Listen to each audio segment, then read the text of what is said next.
Nako, marami kaming Ogalala toys sa bahay kasi favorite talaga namin. Not only my kids but also me kasi kasali talaga ako sa playtime nila. So, siguro if I need to mention just three, our top three favorite Ogalala toys. First, we have the Melissa and Dog Pretend Play na Doctor Set. It's one of our special favorite and I'm always the patient. And yung daughters ko, gustong-gusto talaga nila maging doctors. So, ang sarap makita na parang they are already looking at a future of them being doctors, no? And how they take care of their patient. And ang sarap ng humiga na ina-assist nila ako, inaalagaan nila ako. So, that's like also a relaxing time for me.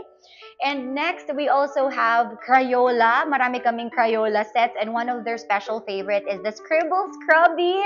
Grabe, love na love nila yon. And we even have the complete set. First, we started with one Scribble Scrubby and then parang 3 sets yata. And then yung whole thing now with the tub na you will spray it and then hugasan nila and then you can design the Scribble Scrubby all over again. It never gets old and even when we go on staycations, dala nila yon. They still play with that. It enhances their creativity because they get to color different shapes, sizes, different colors ng kanilang Scribble Scrubby. So, it's also one of my special favorite kasi ako mismo nakikipag-Scribble Scrubby din ako with them.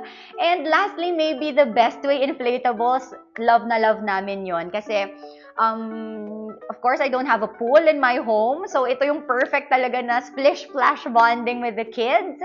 We have the one inflatable. We have yung hindi ina-inflate, but the twins now, they're using na yung madali lang lagyan ng water and then lalagyan mo ng balls or play toys that, they can enjoy bath time.